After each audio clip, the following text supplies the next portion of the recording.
Paglabas ni Jelay at Aiken sa bar, agad silang nagtungo sa parking ng bar. Sinandal ni Aiken si Jelay sa kotse at muling nagtunggali ang mga labi nila. Their kisses wasn't gentle. Halos panggigilan ng bawat isang labi ng bawat isa, halos mapugto ang paghinga nila. Get in! Maigting na utos ni Aiken kay Jelay matapos niyang buksan ang pinto. Mabilis namang pumasok si Jelay at sumunod si Aiken. Tumigil sa paghalik si Aiken. Wala kang panloob? Tanong niya. Hindi uso yun sa akin. Pero hindi niya mahanap ang tuktok nito. Bakit walang? Palatak nito, tumawa ng malakas si Jelay. Literal na natawa talaga siya. Wait, ako nang hahanap para sa'yo. Isa lang bang gusto mo, dalawa? Natatawang tanong nito. Bakit, mabibigyan mo ba ako ng mahigit pa sa dalawa? He asked sarcastically. Dumukot ito at muling nilabas ang kamay. Nangunot ang noon ni Aiken na makita ang hawak nito. Isang silicone. Ano yan? Huwag ka na magtanong. Hay, the Prince of Speed. Bakit ang bagal mo? Sa car racing ka lang ba mabilis? Hinila ni Aiken ang balakang nito. Shut up, Jelay ha? Or else hindi ko itutuloy ito. Just kidding, honey. Jelay. Aiken, please. Feel me. Right now, honey. Hindi inaasahan ni Aiken na parang wala pa itong karanasang si Jelay. Dahil alam naman niyang kakaibang babae ito. Ayon sa mga kwento nito sa mga kaibigan nito, minsan na nasa opisina siya ni Tamara. Baka masyado kang malaki para i-accommodate. Napadaing silang dalawa. Open your eyes, honey. And she did. Nagtama ang mata nila. Oh, Jelay, you look like an angel. Ngumiti ito na namumungay ang mga mata. Please, Aiken. Ginawa naman ni Aiken ang gusto nito. Jelay, safe ka ba? Jelay, what? Okay, just do what you want. Ramdam na ramdam niya na talaga ang nalalapit niyang pagsabog. Aiken, please don't stop. Pinagpatuloy naman ni Aiken. Pinakatitigan niya si Jelay. Her beautiful face looks so nice. Dahil sa itsura nitong gustong-gusto ang mga nangyayari. Nakakabaliw ito para sa kanya. May damit pa ito, what more kung wala, at makita niya ang kabuuan nito. Alam naman niyang narating na nitong sukdulan. Hingal na hingal ito maging siya. Jelay, gusto kita ikama. Hinalikan niya ito sa labi ng napakasuyong halik at muli niya itong tintigan sa mata. Naningkit ang mata ni Jelay. Aiken, don't you dare fall in love with me. Pwede mo yung gawin sa akin but no strings attached ha? Napangisi si Aiken. Tingin mo in love na ako sa'yo? Kung ibabase ko sa titig mo parang Ikaw naman kasi lantaran naman kong ipakita. Tingnan mo at nauwi tuloy tayo sa ganito. You're desirable, Jelay. Napangiti ito sa sinabi niya and he meant it. Desirable talaga ito. Iuuwi mo ba ako? Hindi mo naman siguro gustong mag-round 2, 3, and 4 dito, di ba?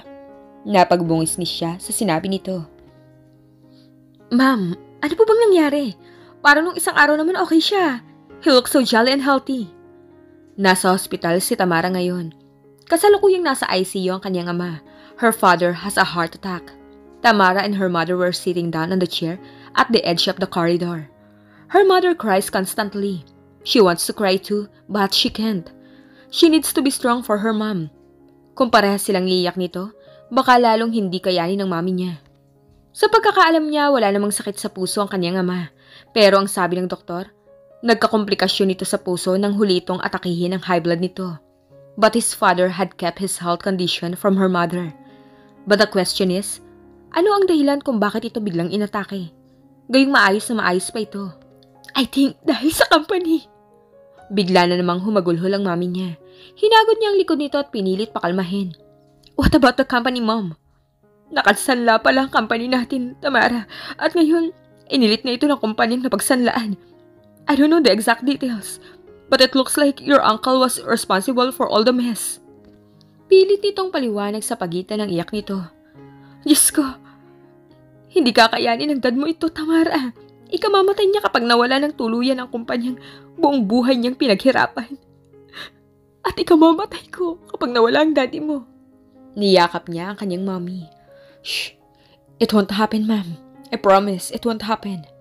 She reassured her mother. Nahahabag siya sa nakitang kahinaan ng kanyang ina.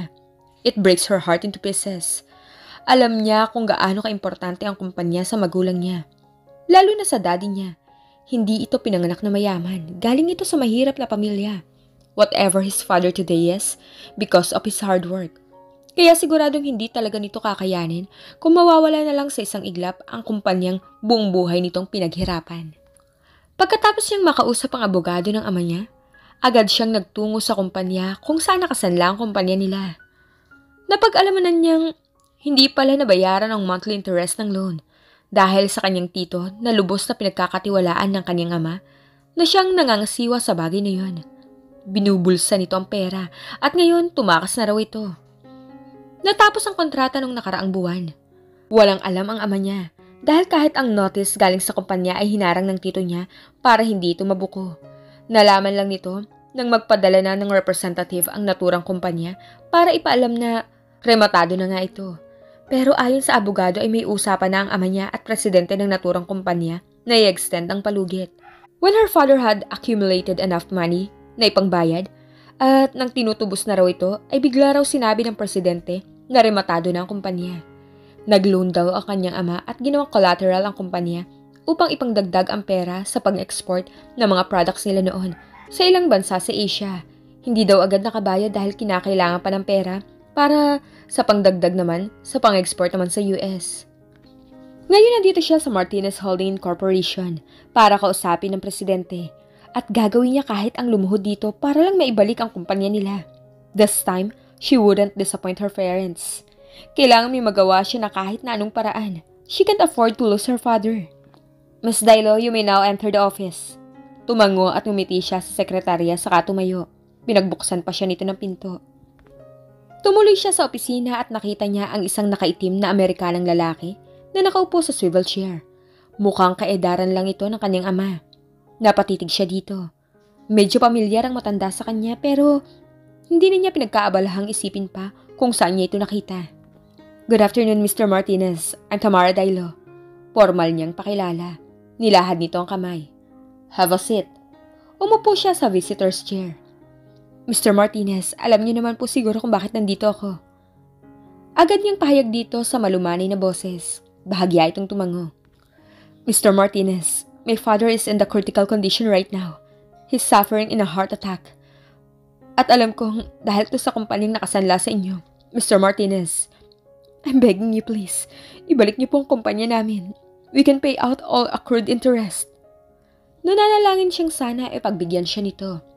Isang malalim na paghinga ang tugon nito. Mr. Martinez, please, my father might die kung tuloy ang mawawala ang kumpanya namin. Marahang napailing ang matanda habang matamang nakatitig sa kanya. Hindi niya malaman kung ano ang nasa isip nito. Based upon the expression of his face, mukha namang naaawa ito sa kanya. Lumagpas ang tingin ng matanda sa kanya. Narinig niya ang lagatak ng takong mula sa likuran niya. Lumingon siya para tingnan ang nagmamay-ari ng mayabag na ito. Halos malaglag ang panga niya nang mapagsino ang nilalang na papalapit sa kanila. Lumapit ito sa matanda. Hi, Dad. Humalik ito sa matanda, taas na utong tumingin sa kanya. Very confident, fierce, at ang nanguuyam ng ngisi nito na talagang kayang pakuluin at painitin ang dugo mo sa pinakamataas na temperatura. Hi, Tamara. Bati nito. Martina? Mahigpit niyang nahawakan ang laylayan ng suot niyang bestida. Ayaw niyang isipin na posibleng may kinalaman nito sa nangyayari. Oh God, sana lang wala. Dahil siguradong mahihirapan siyang mabawi ang kumpanya nila. Ngayon naalala na niyang matanda. Sa party na dinaluhan nila ni Mike noon. Doon niya ito nakita at mukhang ito ang ama ni Martina. Umupo ito sa tapat niya, pinag-cross ang mga hita. Hindi na ako magpapaligoy-ligoy, Tamara. Ako ang nasa likod ng lahat ng to. Ang pagkakarimata ng kumpanya niyo. Nagtagi sa mga ngipin niya sa narinig. Tatanungin pa ba niya kung bakit? Hindi pa man pero mukhang alam na niya ang itatakbo ng usapang ito. Paniguradong hindi ito papayag na maibalik ang kumpanya para lang pahirapan siya. Pero hindi maaaring mangyari yun. She will do everything to obtain their company. You want the company? Hindi umimik si Tamara. I'll give you a deal, Tamara. No. Let me rephrase. Some deals, you can get the company. Mukhang alam na niya kung ano ang deal na gusto ng hitad. Give up, Jan. Tamara laughed without humor. Unang deal pa lang nito masyado nang mabigat. Are you that desperate? Ibababa mo ang sarili mo para lang makuha ang lalaking hindi ka mahal? Kitang-kita ang paggalaw ng panga nito. Call me whatever you want to call me. I don't care. Give up, Jan. Kapalit ang kumpanya niyo. Sa tingin mo ba, Martina, kapag hiniwalayan ko si Jan, magugustuhan ka na niya? Of course, he will, Tamara. Lalo na kung malalaman niyang pinagpalit mo siya sa ibang lalaki. Dahil yun ang sasabihin mo sa kanya at syempre ako, dadamayan ko siya hanggang sa mahalin uli niya ako. Sabi nito na kumpiyansang gagawin nga niya ang sinasabi nito. Baliw ka. At sino man nagsabing gagawin ko yun? Well, it's up to you. Jan o ang kumpanya niyo. Think about it. Give up Jan to save your father from death? Or just Jan and let your father die? Doon parang biglang nang lumo si Tamara nang maalala ang ama. Ano kayang sasabihin ng tatay mo? Maging ang nanay mo kung malalaman nila na ikaw ang dahilan kung bakit kinakaharap nila ngayon ang crisis na to. After your brother died because of you, now your father might die. Again because of you. Halos mawalan ng hangin si Tamara sa baga dahil sa paulit-ulit niyang pagbuga ng hangin. Takot at matinding galit ang nararamdaman niya ngayon at mukhang pina-background check na rin siya nito. Sama ng ugali mong babae ka! Bulyaw niya dito at otomatikong tumaas ang kamay niya para sampalin ito. Agad na naiatras ni Martina ang ulo niya. Don't you dare! Baka ang katiting na natitirang pag-asa mo tuluyang pang mawala. Tumingin si Tamara kay Mr. Martinez. Bakit niyo po ito hinahayaan, Mr. Martinez? Nalulumong tanong niya na parang humihingi ng simpatsya sa matanda. Napayuko lang ang matanda. Hindi naman yata tama na konsintihin nito ang kahibangan ng anak niya. Pagkatapos ng tagpo sa pagitan nila ni Martina, nanatili muna si Tamara sa opisina niya bago umuwi ng bahay. Gulong-gulo ang utak niya. Hindi niya malaman kung anong gagawin. 3 araw lang ang binigay sa kanya ni Martina para makapagdesisyon. As of now, wala talaga siyang maisip. Hindi gumagana ang utak niya. Pagpasok niya ng kabahayan, nanghihinang umupo siya sa sofa. Umuukil-ikil pa rin sa utak niya ang mga huling sinabi ni Martina. Don't you dare to tell Jan about it, Tamara. Just one wrong move. Everything will crash down. Walang magagawa si Jan dito. Dahil sa aming desisyon. Sa oras na malaman to ni Jan, sinisigurado ko sa iyong hinding-hindi mo na makukuha pa ang kumpanya niyo.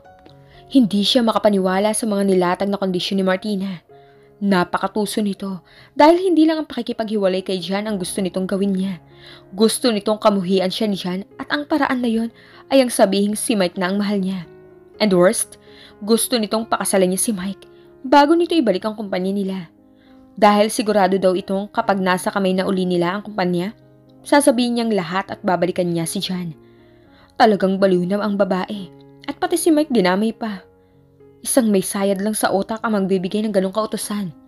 And good luck to her, dahil mas mahirap kausap ang may sayad. Si Mike, he can help me. Tama, kailangan ko siyang makausap. She thought to herself. Tamara.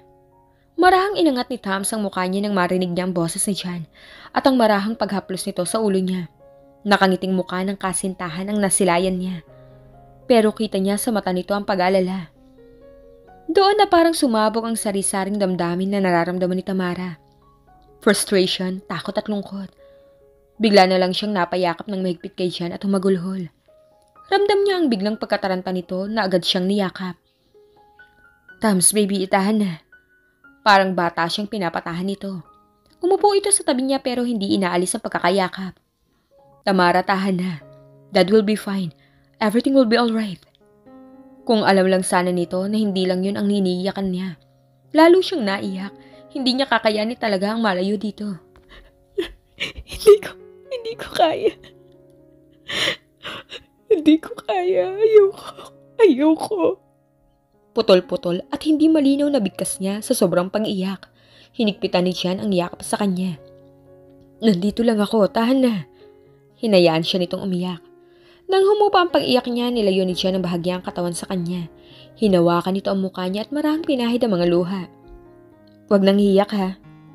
Sa halip na hindi umiyak, bumagsak na naman ang luha niya. You look so tired. Kumain ka muna. Paghahanda kita. Gusto ko na magpahinga. Napahawak na lang siya sa batok nito. Parang gusto na naman niyang umiyak. Inihilig niya ang ulo sa dibdib nito.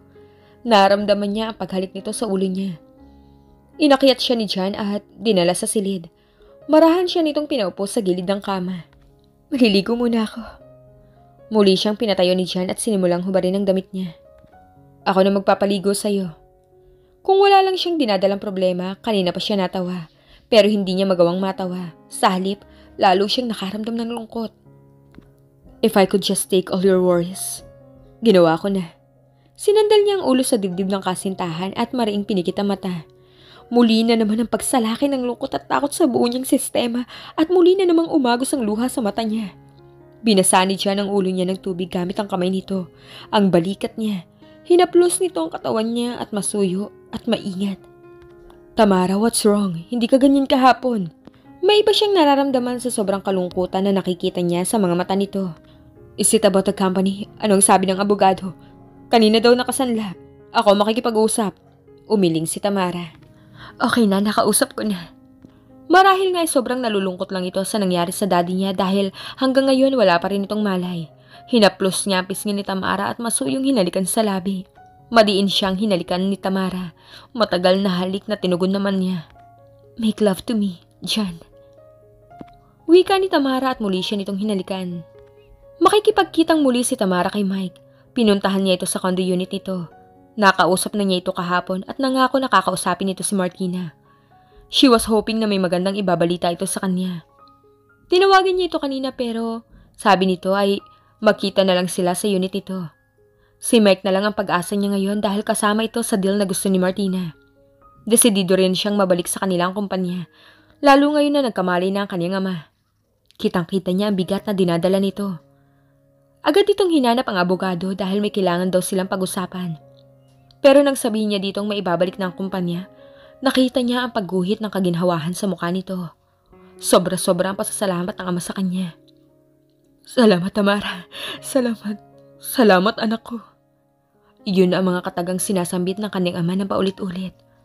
Parang dinudurog ang puso sa isiping wala pa naman talagang kasiguraduhang maibabalik ang kumpanya nila.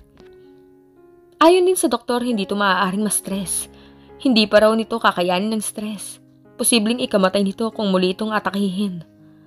Nasa harap siya ng pinto ng unit ni Mike at inaantay ang pagbukas nito. Mike, anong balita? Anong sabi ni Martina? Upo ka muna. I'm sorry, Tamara. Umiling-iling si Mike. Nang lulumo siyang napasandal at napahawak sa ulo. Are you okay? You look pale. Mabilis na tumalilis si Mike papunta sa kitchen. Bumalik ito na may dalang isang basong tubig. Salamat. Napadinat siya nang biglang may naisip. Tumingin siya kay Mike. Mike, let's get married. I know it's ridiculous na dadami ka sa problema kong to. Wala na talaga akong choice eh. Bigla na lang siyang umiyak na naman. Agad naman siyang niyakap ni Mike. Tahan na, I'm willing to help you. Magpakasal tayo, a fake marriage. Yun lang naman gusto ni Martina eh. After na makuha ko ang company, magiging okay na ang lahat. She acts so desperate, pero talagang desperada na siya. Susunggaban na niya kahit ano, maprotektahan lang ang pamilya niya. Dahil sa oras na mawala ng tuluyan ang kumpanya nila, maraming stockholder na siguradong magwawala talaga. Maaaring magalit at kamuhian talaga siya ni Jan, pero magiging maayos ang lahat kapag naipaliwanag niya na dito. Masyadong desperada si Martina, kaya kahit anong gagawin nito. Pero hindi nito naisip na posible namang malaman ni Jan ang lahat pag nakuha na niya ang kumpanya at maaari rin silang magpaanal ni Mike. Marahil naisip nitong by that time, makukuha na niya si Jan. Pero hindi niya hahayaan yun. Okay, tahan na. Huwag ka na umiyak. I'm sorry kung nadadami ka sa gulong to, Mike. It's okay. Pagkatapos ng pag-uusap nila ni Mike ay nagpaalam na rin siya dito. Tumawag si Jan sa kanya at nagtatanong kung asan siya. Sinabi niya dito na nasa opisina siya. Hindi na nito kailangang malaman na nasa unit siya ni Mike. Hinatid siya ni Mike sa sasakyan niya. Salamat, Mike. Papasok na sana siya ng sasakyan nang bigla na naman siyang nakaramdam ng pagkahilo. Agad naman siyang nahawakan ni Mike. Tamara, nahihilo ka ba? Hatid na lang kaya kita. Wag na, Mike. Okay lang ako. Pagod lang to. Jan's fist was tightly clenched as he sat on the edge of the bed. His head was crouching. Galit ang nararamdaman niya ngayon. Ayaw niyang isiping totoo ang sinasabi ng isang anonymous tungkol kay Tams at Mike. Kanina lang ay may nagpadala sa opisina niyang mga larawan at sa petsa na nakalagay doon, kahapon lang ito nakuha. May kalakip pang isang note na nagsasabing minamamagitan kay Tamara at Mike. Magkasamang lumabas ng building ng Monticello ang dalawa. May kuha pang magkasama sa isang restaurant ang dalawa. Ayos lang sana sa kanya yon. Pero natatandaan niyang tinanong niya sa Tamara ng mga panahon na yon kung asan ito at gusto niyang mag-lunch sila ng sabay. Pero ang sabi nito, kumain na daw siya at abala sa trabaho kaya wag na lang. Kanina naman susunduin niya sana ito sa opisina para ayaing mag-dinner sa labas at para na rin itanong tungkol sa mga larawan. Pero nakita niyang papaalis na ang sasakyan nito kaya sinubukan niya itong tawagan pero hindi nito sinasagot. Naisip niyang uuwi na ito kaya sinundan na lang niya at doon na lang kumain sa bahay. Pero ang pinagtaka niya, ibang daan ang tinatahak ng sasakyan nito kaya sinundan niya na lang. Kumabog ng husto ang dibdib niya nang makita kung saan ito papunta. Sa isang condominium kung saan si Mike nakatira. Pinasok niya ang sasakyan sa parking lot. Gustong-gusto niyang puntahan ito pero hindi niya magawa. Inaantay niya hanggang sa makalabas ulit si Tamara at nakita niya ang mga tagpo sa pagitan nila Mike at Tamara. Kung paano ito yakapin ni Mike at kung paano ni Tamara ihilig ang ulo sa dibdib ng huli. Mabilis niyang nilisan ang lugar. Ayaw man niyang aminin pero mukhang totoo ang sinasabi ng anonymous na may namamagitan kay Mike at Tamara. Pero may bahagi ng utak niya at lalo ng puso niya na imposible. Kilala niya si Tamara. Bumukas ang pinto pero hindi siya nagangat na muka. Alam niyang si Tamara na yun. Naramdaman niya ang paglapit at paghalik nito sa ulo niya. Kumain ka na ba? Malungkot ang boses nito, ramdam niya yun. May pinuntahan ka pa ba? Doon siya nagangat ng mukha, tininan nito. He would wish na sabihin nito kung saan talaga ito nanggaling. Baka nagkakamali lang siya. Wala, sa office lang. Nagtagis ang bagang niya at marahas na napasinghap. Umiwas siya ng tingin dito. Why are you lying to me, Tamara? Matigas ang boses ni Jan. Halata ang galit sa tono nito kahit mahina lang ito. What do you mean? Ano ba, Tamara? Nagitla naman si Tamara sa asta ng nobyo. Ito na yata ang pinakamatinding galit na nakita niya dito. At naguguluhan siya kung bakit ito galit. Bakit? Anong namamagitan sa inyo ni Mike? Kitang-kita niya ang paglabasan ng ugat sa leeg nito. Hindi siya makapagsalita. Sinabi na kaya ni Martina? Yun ang tanong niya sa isip niya.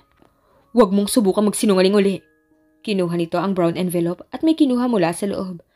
Tinaasan nito ang kamay at madiin ang hawak nito sa mga larawan.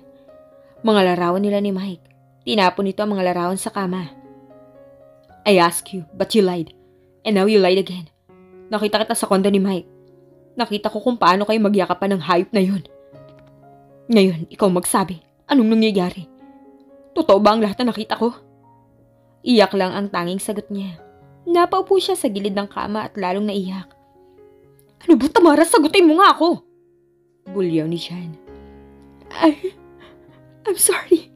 I'm really sorry. Sorry for what? Enlighten, Tamara. Say it! I'm sorry! Napahila mo si Jan sa sariling muka at bumuga ng hangin. Totoo. May namamagitan sa inyo ni Mike. Just tell me. Huwag mo ko lukuhin, Tamara. Yumuko lang siya at hindi sumagot. Sobra-sobra ang panginginig ng katawan niya. Hindi siya makapag-isip. Yumuko dito at hinawakan siya sa magkabilang pisngi. Nagtama ang mga mata nila. Why are you doing this to me? Do you still love me? Bigla na lang ang paglandas ng luha ni Jan. Parang dinudurog ang puso niya. Gusto niya itong yakapin at sabing mahal na mahal niya talaga ito. Do you love him? Umiwas ng tingin si Tamara at hindi sumagot. Doon siya binitawan ni Jan. Anong nangyari, Tamara? You cheated on me. Ang sakit-sakit, Tamara. Alam mo kung gaano kita kamahal. Nasuklay nito ang sariling buhok gamit ang kamay. Bigla naman ang pagbukas ng pinto at ang anak nila ang niluwa noon na mukhang galing sa pagtulog. Mommy, Daddy, are you fighting? Tumayo si Tamara para lapitan ng anak pero inunahan na siya ni Jan. Kinarga nito ang anak. Ikaw may gusto nito, Tamara. Gawin mo ang gusto mo. Sumama ka sa Mike na yun. But Yam is mine. Jan, please. Gusto ko makasama ang anak ko. Kahit ngayon lang. Halos putol-putol nitong pakiusap. You have no right. Even just a second, Tamara. Mabilis na lumabas si Jan ng silid. Agad nitong hinabol. Jan, please, sandali lang. Hindi siya nito pinansin at tuloy-tuloy itong bumaba. Hinawakan niya ito sa braso pero marahas nitong winisawis ang braso at tinungo ang pinto palabas. Jan! Napasalampak na lang siya sa sahig at doon humagulhol ng todo. Ma'am Tams, nilapitan siya ni Yaya at ni Yakap. Mahigpit siyang yumakap dito. Yaya, hindi ko to kaya, Yaya. Hindi ko na to kaya. Maging si Yaya ay naiyak na rin dahil sa itsura ng amo niya. Paano kaya malalaman ni Jan ang kondisyon ni Martina? Matutuloy kaya ang kasal nila ni Mike?